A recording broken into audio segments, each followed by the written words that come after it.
Muy bien, hermanos, nuevamente bienvenidos a esta clase de Antiguo Testamento. Nuevamente es un placer estar acá con cada uno de ustedes. Hoy lo que nos compete es 2 de Samuel capítulo 9 y vamos a dar una continuidad a lo que ya hemos estado mencionando y estudiando pues hasta este punto. Nuevamente mi ánimo es invitarles a todos, por favor, que antes de mirar el video pues que vayamos teniendo una secuencia de lectura, ¿no? En esta ocasión pues si ustedes todavía no han leído 2 de Samuel, capítulo 9. Quiero animarles a todos que hagan un pause ahí, hagan un tiempo de leer el texto bíblico y de esa manera pues podemos ya empezar a leer lo que compete la clase, ¿no es cierto? Pero con todo, quiero invitarles a que vayamos a las diapositivas. Hoy estamos, recuerden, en la clase número 18. En esta ocasión vamos ya a dar una lectura de 2 de Samuel, lo que nos compete en esta oportunidad del capítulo 9. Recuerden que las diapositivas hoy nos compete la bondad de David a Mefiboset. 2 de Samuel, capítulo 9. Dice el texto de la siguiente manera. El rey David averiguó si había alguien de la familia de Saúl a quien pudiera beneficiar en memoria de Jonathan. Y como la familia de Saúl se había tenido dice, tenido un administrador que se llamaba Siba, mandaron, dice, miren a llamarlo. Cuando Siba se presentó ante David, este le preguntó, ¿tú eres Siba? A las órdenes de tu majestad, respondió. ¿No queda nadie de la familia de Saúl a quien yo pueda beneficiar en el nombre de Dios? Volvió a preguntarle al rey. Sí, su majestad. Todavía le queda a Jonathan un hijo que está tulido de ambos pies, le respondió Siba. ¿Y dónde está? En el Lodebar. Vive en casa de Maquir, hijo de Amiel. Entonces el rey David mandó a buscar a casa de Maquir, hijo de Amiel, en Lodebar. Cuando Mefiboset, que era hijo de Jonathan y nieto de Saúl, estuvo en presencia de David, se inclinó ante él el rostro en tierra. ¿Tú eres Mefiboset? Le preguntó David. A las órdenes de su majestad, respondió. No temas, pues en memoria de tu padre Jonathan he decidido, dice, beneficiarte. Voy a devolverte todas las tierras que perteneció a tu abuelo Saúl, y de ahora en adelante te sentarás a mi mesa. Mefiboset se inclinó y dijo, ¿y quién es este siervo suyo para que su majestad se fije en él? Si no valgo más que un perro muerto. Pero David llamó a Siba, el administrador de Saúl, y le dijo, todo lo que pertenece a tu amo Saúl, todo lo que pertenecía a tu amo Saúl y a su familia se le entregó a su nieto Mefiboset. Te ordeno que cultives para él la tierra y guardes la cosecha para el sustento de su casa, que te ayuden tus 15 hijos y tus 20 criados. En cuanto al nieto de tu amo, siempre comerá en mi mesa. Yo estoy para servir a su majestad. Haré todo lo que su majestad me mande, respondió Siba. Este pasaje, este texto bíblico nos llama mucho a la atención algunos aspectos que vamos a estar mencionando en esta oportunidad. El capítulo exclusivamente tiene que ver sobre la bondad de David hacia Mefiboset.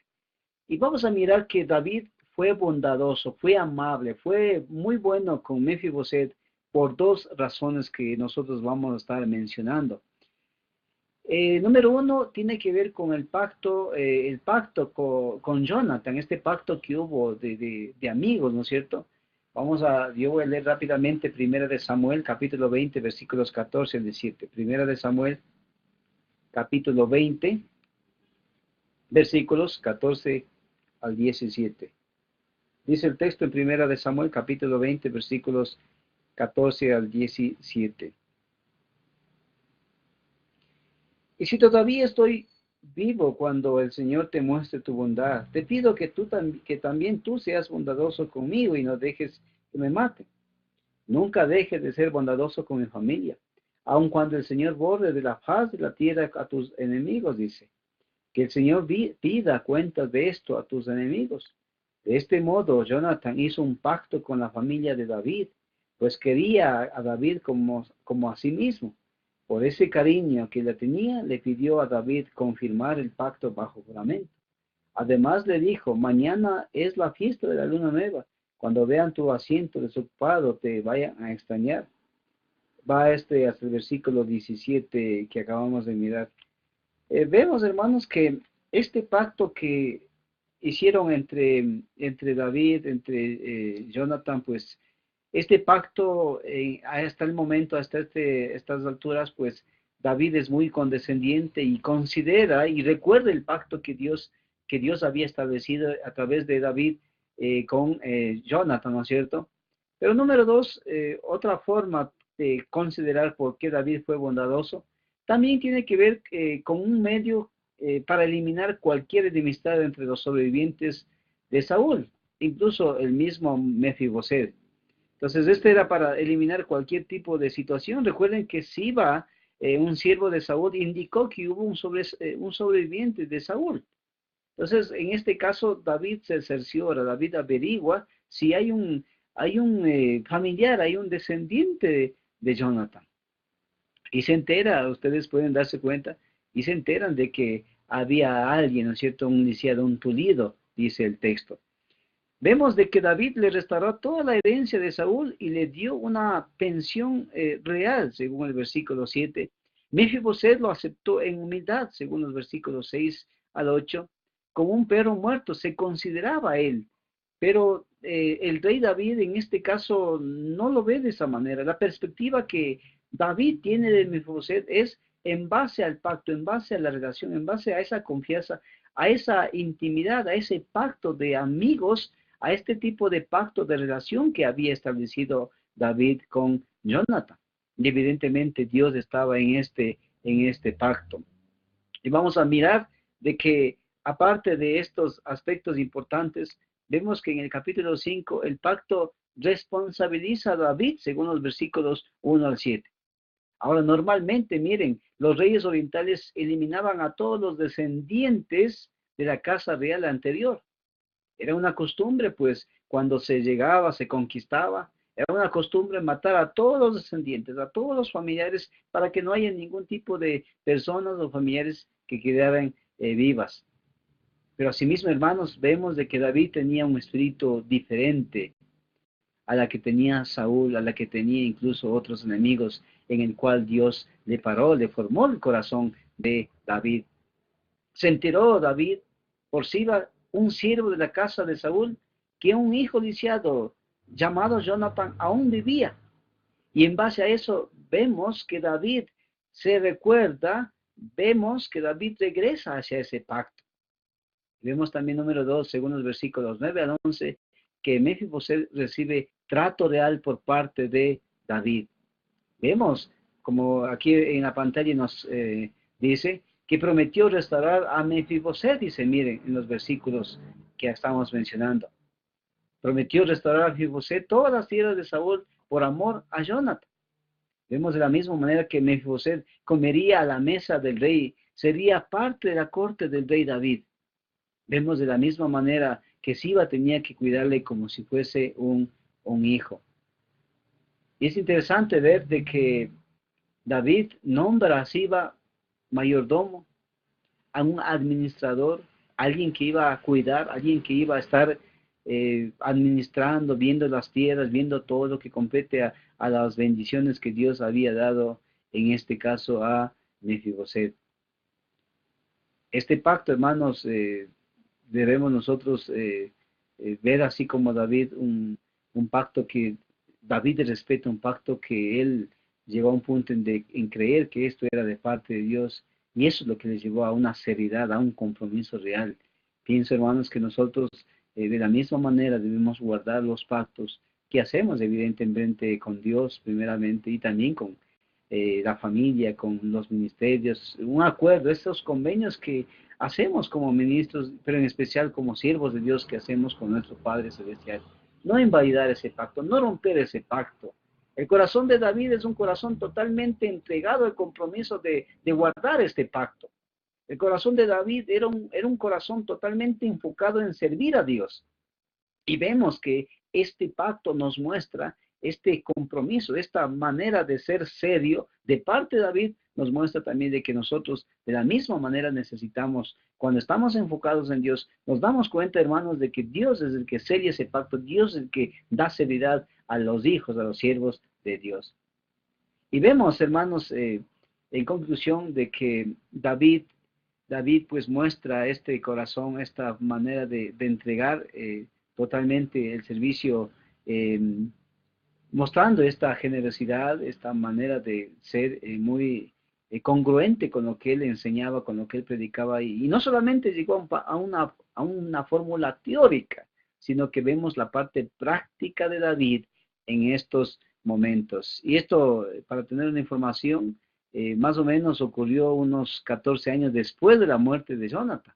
Mefiboset tenía, recuerden, según el capítulo 4, versículo 4, tenía cerca de unos 5 años entonces, pero cuando ya llegamos al versículo 2 ya era un muchacho joven, era alguien que tenía una edad adolescente.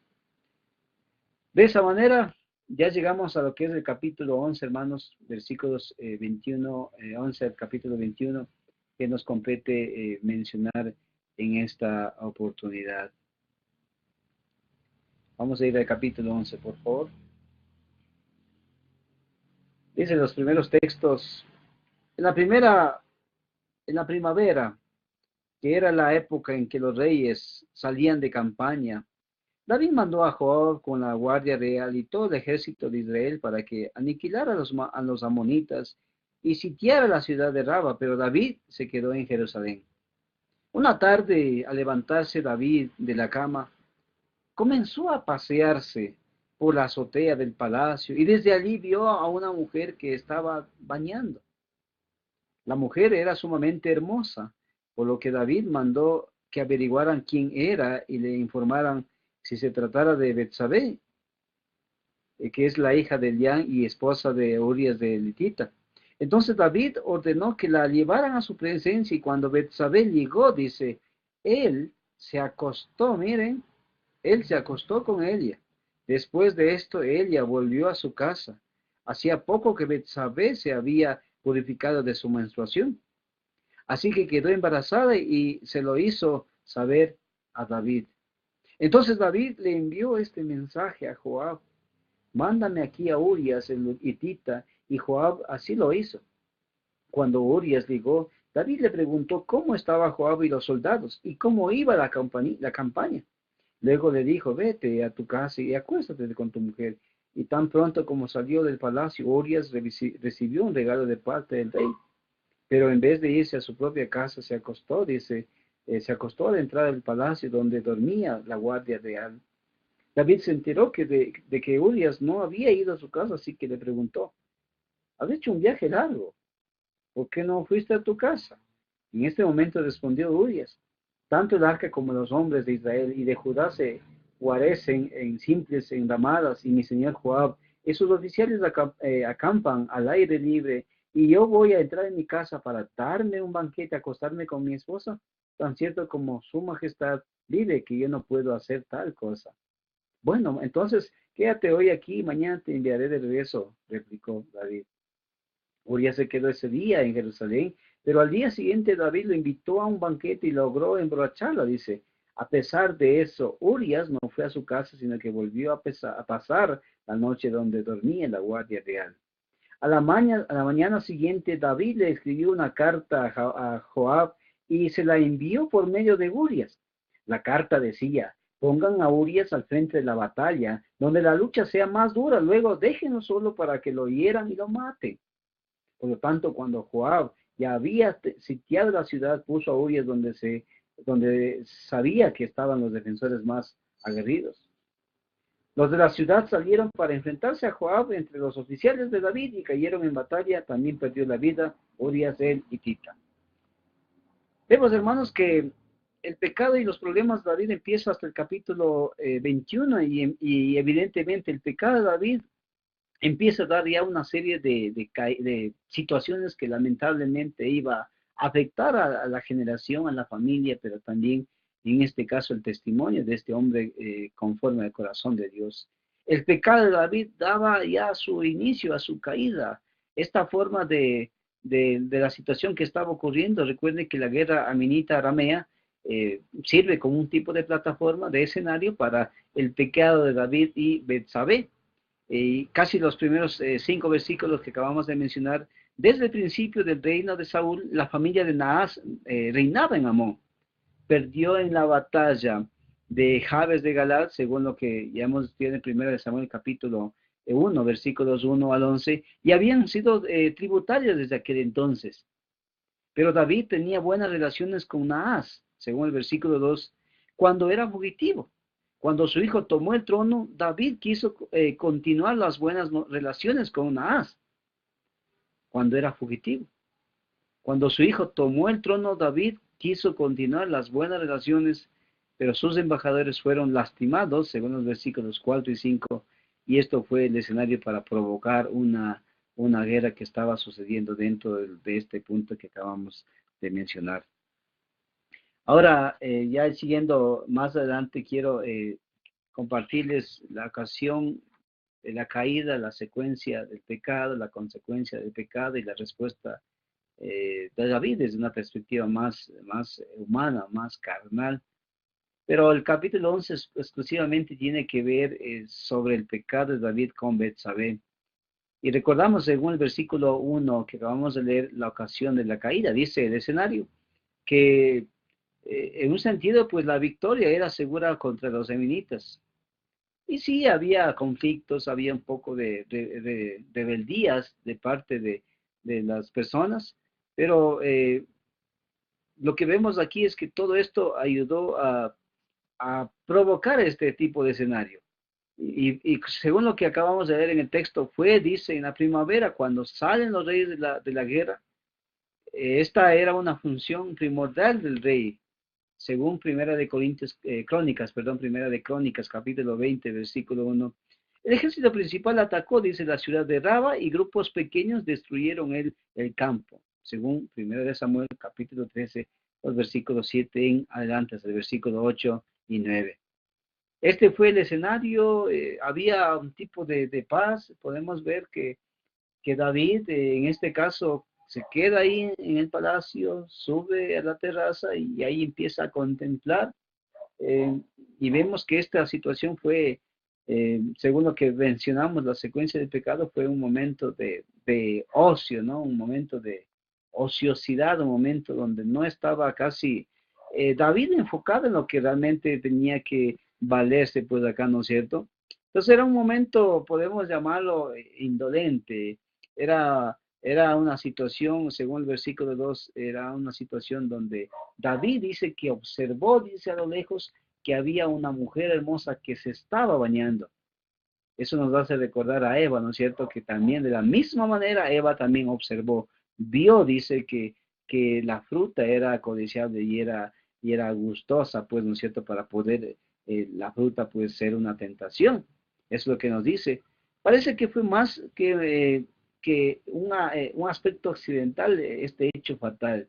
Dice que luego envió, dice, a preguntar, miren, según lo que nos dice acá, según el versículo 3, la curiosidad hubo de parte de David y de la misma manera, pues Eva deseaba, había una curiosidad hacia las palabras, hacia el mensaje que estaba saliendo de Satanás, pues en base a eso, pues también Eva falló. Y vemos más adelante, dice que participó en el pecado de la misma manera, así como Eva tomó de la fruta, ¿sí? Entonces vemos, hermanos, que es la misma secuencia que se habla en Josué capítulo 7, versículos 21, pero también en Santiago capítulo 1, versículo 5. Y luego vemos que no podía guardar el secreto, en este caso no podía guardar el pecado que había acontecido, y vemos de esta forma, pues, que fue castigado con la pena de muerte, según se mencionaba ya como algo concebido, según el libro de Levítico, capítulo 20, versículos 10. Entonces, dentro de lo que es la consecuencia del pecado, vemos los versículos 6 al 21, había algunos intentos de cubrir el pecado era evidente, el pecado ya estaba ahí, el pecado era una realidad en la vida de David, ¿sí? El pecado, hermanos, empieza cuando uno observa, el pecado ingresa por los ojos, el pecado, hermanos, se empieza a desarrollar, a estructurarse desde el inicio, cuando uno observa. Pero también esto ocasiona que el pecado vaya teniendo varias facetas.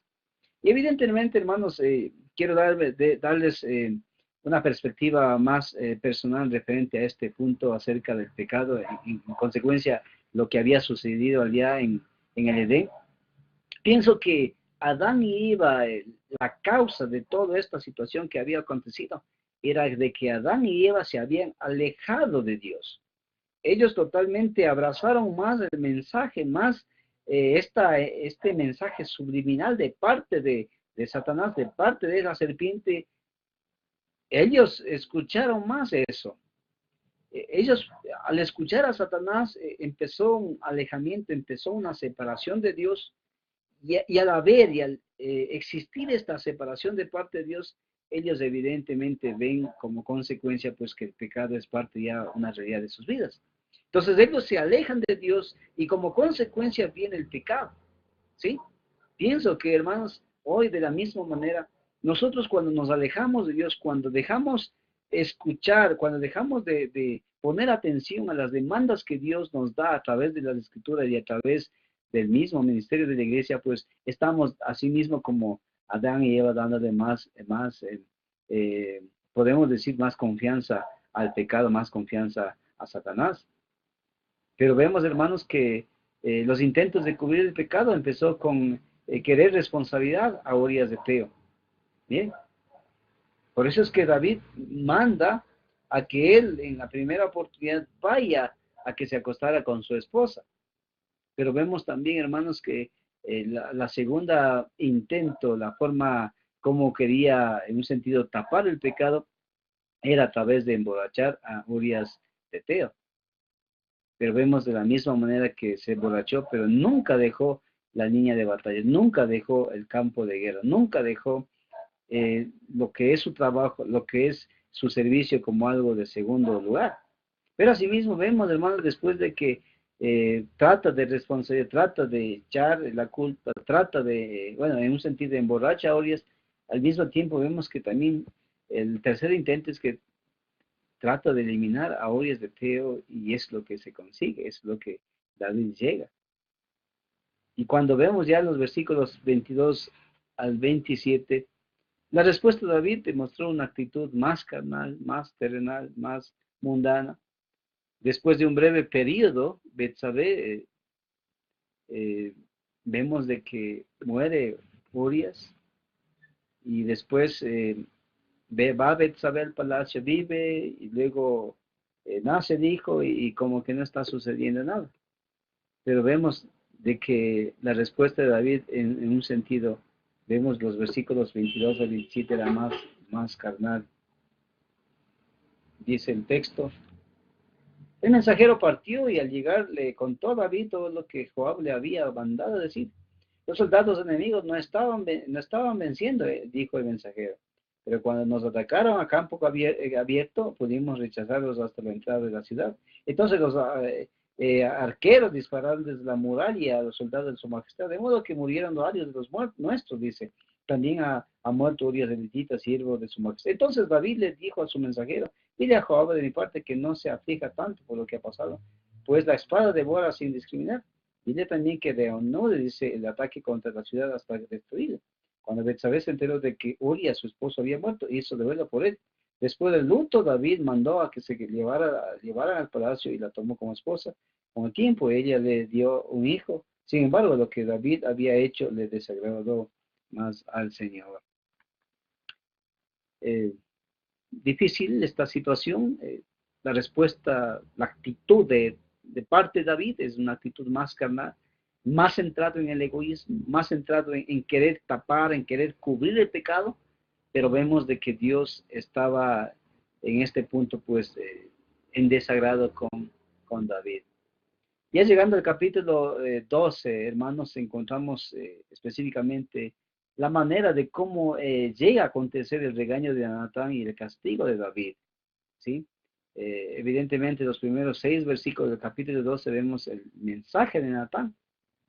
Y el encargo dado a Natán era reprender al rey, era llamarle la atención al rey, ¿sí? llamar la atención al rey, pero vemos que esto pues de parte de Dios pues encontramos una preocupación por la situación y por la actitud que estaba ocurriendo en el caso, de David.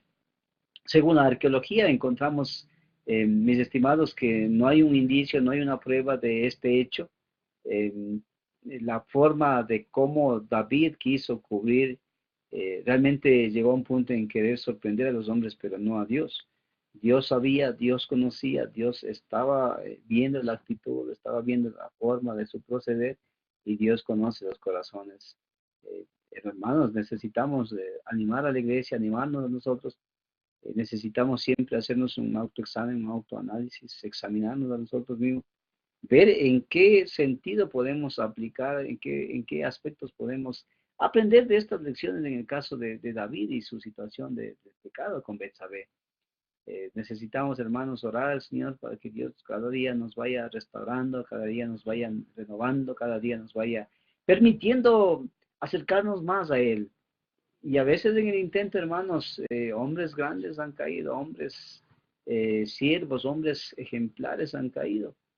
Pero necesitamos, hermanos, nunca, tal vez solamente enfocarnos en el ocio, en los tiempos donde parece que todo va bien, todo marcha bien. Yo creo que esos son maneras o causas para poder llegar a un tipo de indiferencia ante la realidad ministerial, ante la realidad que está ocurriendo en su contexto. Y el método, evidentemente, de comunicar habla de una alegoría o parábola, según lo que se menciona en el versículo 7, ¿no es cierto? Cuando dice, entonces Natán le dijo a David, tú eres ese hombre, así dice el Señor, Dios de Israel. Yo te ungí como rey de Israel y te libré del poder de Saúl. Mire, se está dando una manera de dar a conocer bajo qué, y la aplicación que le da el profeta es, tú eres aquel hombre. David había entendido a través de esta ilustración, David da la respuesta que se merece esta consecuencia, este castigo. Entonces, Natán le dice, tú eres aquel hombre, tú eres aquella persona que has infringido esta ley. Y vemos, hermanos, que adulterio y asesinato eran suficientes para demandar la pena de muerte aún para un rey en el contexto del Antiguo Testamento y también según Levítico 20:10. Voy a leer rápidamente este texto de Levítico 20:10.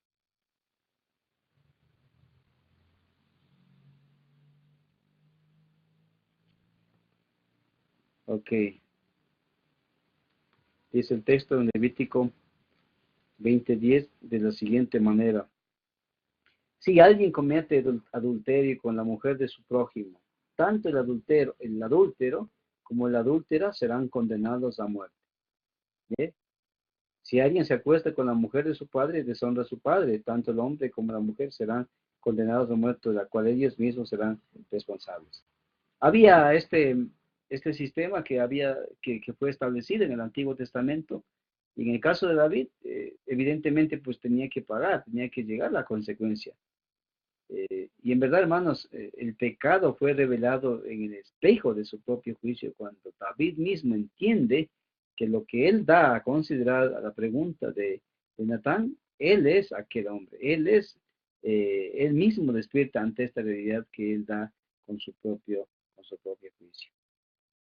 Pero vemos, hermanos, que de parte de David, pues hubo un momento de quietud, un momento donde se percata que hacia qué magnitudes había llegado este momento.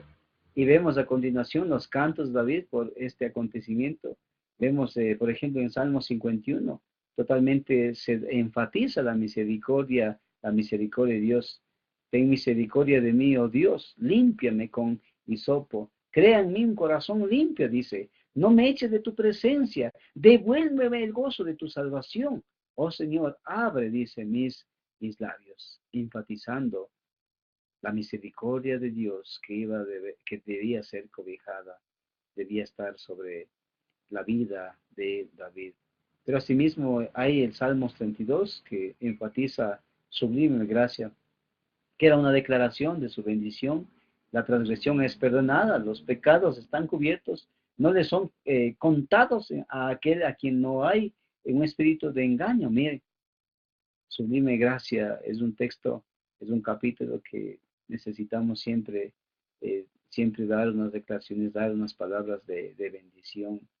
Y evidentemente, pues Dios, hablando de este punto, pues Dios estaba detrás del telón esperando que David pudiera despertar hacia esta realidad. Ya llegando al Salmo 103, podemos darnos cuenta de la alabanza al Señor. Miren, la alabanza al Señor, le canta a su alma. No olvides ninguno de sus beneficios, dice. Salmo 103, ustedes recordarán de que nos insta a perdonar nuestros pecados, a sanarnos de todas las dolencias, a rescatar nuestras vidas del hoyo. Te corona, dice, de favores y misericordia. Sacia de bien tu boca, mire. Jehová hace justicia y derecho, dice, a todos los oprimidos. David, a través de estos salmos, nos muestra que había un arrepentimiento sincero de parte del rey. Él se había dado cuenta de la magnitud de lo que había acontecido. Y él, hermanos, a través de esos textos nos menciona que realmente, según como nos dice Salmo 116, ¿qué pasa cuando soy perdonado? Cuando soy perdonado, te invocaré en todos mis días, dice. Después de que David pasó esa experiencia, después de que David está en silencio delante de la presencia de Dios, él permite, él se da cuenta que requiere invocar en todos los días y en todos los días saber quién es Dios, mire. Pero al mismo tiempo dice, tomaré, dice, la copa de la salvación, pagaré mis votos a Jehová delante de todo su pueblo, dice, mire. Estaba consciente que él había llegado hasta este punto, hasta este nivel, y necesitaba por todos los medios posibles buscar la salvación, buscar el perdón, buscar la misericordia de Dios. Y a través de estos salmos, hermanos, podemos nosotros ver la seriedad, la sinceridad. A veces, al topar estos textos, muchos se han preguntado, hermanos, ¿David fue perdonado?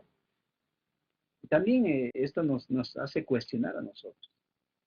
David fue perdonado por todo este tipo de testimonio que estaba dando. Y pienso desde mi perspectiva que por arrepentimiento, por el contexto donde él totalmente se desborda, se entrega a Dios, se arrepiente de todo el corazón, David estaba consciente de que él había fallado y de que él necesitaba una oportunidad para poder enmendar sus errores, una oportunidad para clamar la misericordia, clamar la gracia, exaltarle, alabarle, pero también recordar de que cuando uno se acerca a Dios, también obtenemos perdón. Ya del capítulo 13 hasta el capítulo 20 vemos más la historia de Absalón. Por favor, nuevamente quiero animarles. Voy a tomar el versículo 10 del capítulo 12 para ya ingresar al capítulo 13. Por eso la espada jamás se apartará de tu familia, pues me despreciaste al tomar la esposa de Urias elitita para hacerla tu mujer.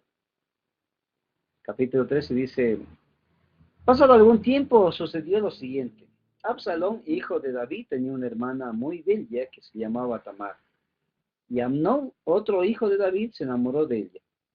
Pero como Tamar era virgen, Amnón se enfermó de angustia al pensar que le sería muy difícil llevar a cabo sus intenciones con su hermano. Sin embargo, Amnón tenía un amigo muy astuto que se llamaba Jonadab y que era hijo de Simá y sobrino de David. Jonadab le preguntó a Amnón, ¿cómo es que tú, todo un príncipe, te ves cada día peor? ¿Por qué no me cuentas lo que te pasa? Es que miren, estoy muy enamorado de mi hermana Tamar, respondió Amón. Jonadab le sugirió, acuéstate y finge que estás enfermo. Cuando tu padre vaya a verte, dile, por favor, que venga mi hermana Tamar a darme de comer. Quisiera verla, dice, preparar la comida aquí mismo y que ella me la sirva, dice el versículo. Versículo 6. Así que Amón se acostó y fingió estar enfermo y cuando el rey fue a verlo, Amón le dijo, por favor, que venga mi hermana Tamar a prepararme aquí mismo dos tortas y que me las sirva. David envió un mensajero a la casa de Tamar para que le diera este recado: ve a casa de tu hermano Amón y prepárale la comida. Tamar fue a casa de su hermano Amón y lo encontró acostado. Tomó harina, la amasó, preparó las tortas allí mismo y las coció. Luego tomó, dice, la sartén para servirle, pero Amón se negó a comer y ordenó: fuera de aquí todos, no quiero ver a nadie. Una vez que todos salieron, Amón le dijo a Tamar: trae la comida a mi habitación y dame de comer tú mismo. Ella tomó las tortas que había preparado y se las llevó a su hermano Amón y a la habitación, pero cuando se le acercó para darle de comer, él agarró por la fuerza y le dijo: ven, hermanita, acuéstate conmigo. Pero ella exclamó: no, hermano mío, no me humilles, que esto no se hace en Israel, no cometas esta infamia. ¿A dónde iría yo con mi vergüenza? ¿Y qué sería de ti? Serías visto en Israel como un depravado. Yo te veo que hables con el rey con toda seguridad. No se pondrá que yo sea tu esposa. ¿Bien? Pero Amón, pero Amón no le hizo caso, sino que aprovechándose de su fuerza, se acostó con ella y la violó. Pero el odio que sintió por ella después de violarla fue mayor que el amor que antes le había tenido, así que le dijo: levántate y vete, no me eches de aquí, replicó ella. Después de lo que has hecho conmigo, echarme de aquí sería una maldad aún más terrible. Pero él no le hizo caso, sino que llamó a su criada y le ordenó: echa de aquí a esta mujer y luego que le hayas echado, cierra bien la puerta. Dice, mira. Así que el criado la echó de la casa y luego cerró bien la puerta. Tamar llevaba puesta una túnica especial de mangas largas, pues así se vestían las princesas solteras. Al salir se echó ceniza en la cabeza y se rasgó la túnica, y llevándose las manos de la cabeza se fue por el camino llorando a gritos. Entonces su hermano Absalón le dijo: así que tu hermano no ha estado contigo. Pues bien, hermana mía, cálmate y no digas nada. Al fin de cuentas, este es tu hermano. Desolada, Tamar se quedó a vivir en casa de su hermano Amnón. El rey David, al enterarse de todo lo que había pasado, se enfureció. Absalón, por su parte, no le dirigía la palabra a Amón, pues le odiaba por haber violado a su hermana Tamar. Bueno, es triste ver estos pasajes. Vemos la situación que estaba aconteciendo con David, ¿no? Por las consecuencias que estaba ocurriendo en su propia familia. Y evidentemente, pues vemos aquí que con la violación de Tamar estaba empezando las consecuencias del acto que había hecho David anteriormente. Vemos en el capítulo 13, todo el capítulo el complot de Amón. Vemos la violación de Tamar por Amón, vemos la venganza de Absalón y también vemos la agonía que estaba pasando dentro del corazón de David, según el capítulo 13, versículos 30 al 36 que acabamos de mencionar. Asimismo, podemos ver ya en el capítulo 14, ya Absalón es restaurado a David por Joab, y vemos en este punto que había una situación bien especial de parte de David, ¿no es cierto? Evidentemente, pues el plan de Joab era para reconciliar tanto al padre y al hijo, y vemos en los primeros versículos 4 al 7 la historia de los dos hijos, y había una resolución de parte de David, pero asimismo había ya establecido este regreso y la restauración de Absalón. Y los versículos 28 al 33 vemos de este capítulo 14, pues la restauración de Absalón, evidentemente, versículos 28 al 33. Absalón vivió en Jerusalén durante 2 años sin presentarse ante el rey. Un día le pidió a Joab que fuera a ver al rey, pero Joab no quiso, dice. Se le volvió a pedir, pero Joab se negó a hacerlo. Así que Absalón dio esta orden a sus criados: miren, Joab ha sembrado cebada en el campo que tiene junto al mío. Vayan y prendan en fuego, dice, miren.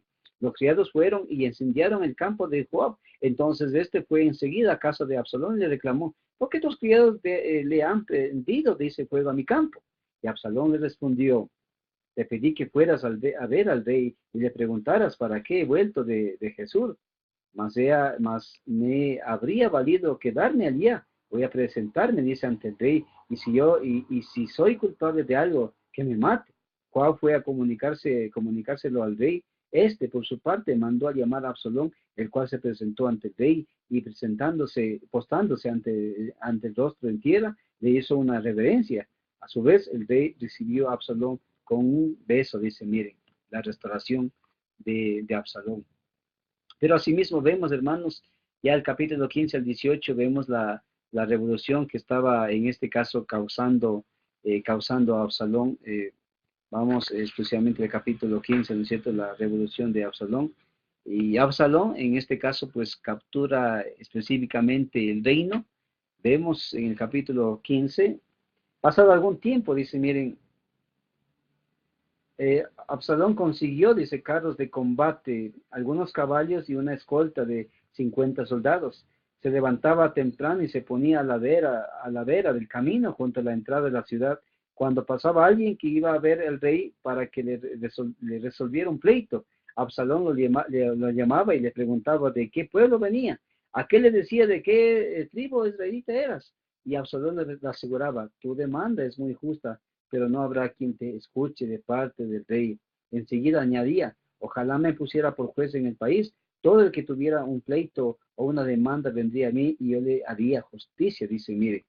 Y así empieza, hermanos, todo el capítulo 15, pero vemos en este capítulo 15, evidentemente, algunos pasos que se efectúa, pues, de parte de Absalón para poder llegar al reino. El primer paso, vemos que montó un gran espectáculo.